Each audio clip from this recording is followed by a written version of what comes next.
Coronavirus crisis may strengthen Bitcoin. Next on your 4-Minute Crypto Show.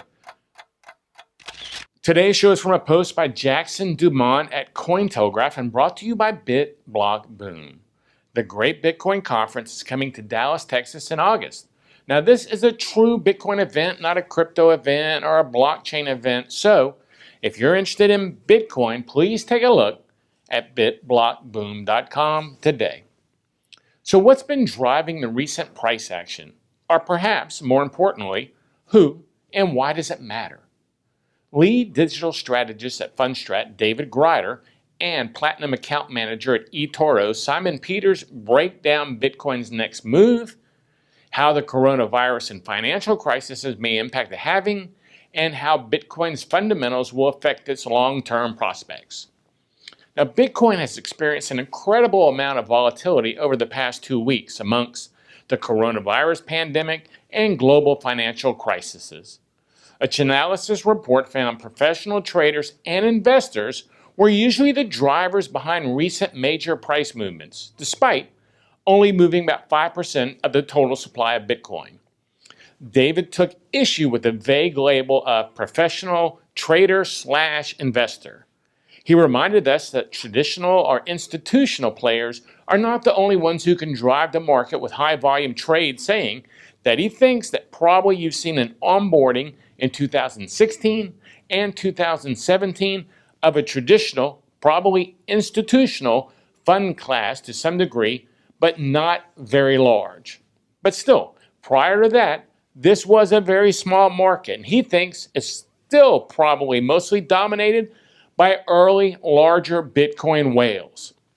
Since the beginning of March, Bitcoin has been heavily correlated with large movements in the stock market. Now, when asked if the Bitcoin price drops in the past 2 weeks were the result of professional players liquidating their positions, Simon nodded his head in agreement.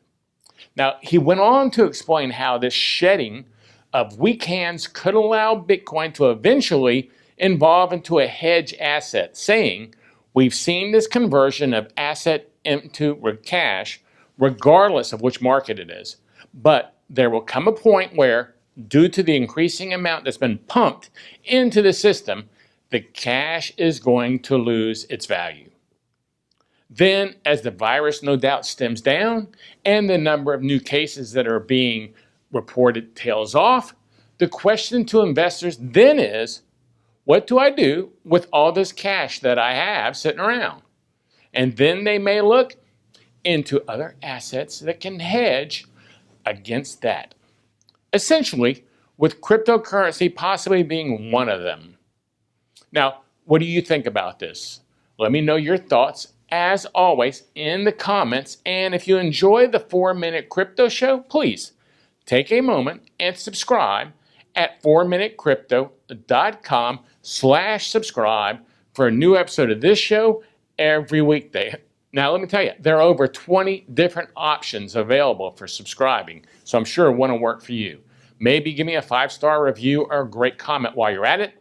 Those things help more than you know. And don't forget to take a look at BitBlockBoom.com. If you're a Bitcoiner, this is a must-attend event. I hope I get to meet you in person this August in Dallas at BitBlockBoom.com. I'm Gary Leland, the Bitcoin Boomer, and thanks for joining me on another 4-Minute Crypto Show. This is a Bitcoin Boomer production.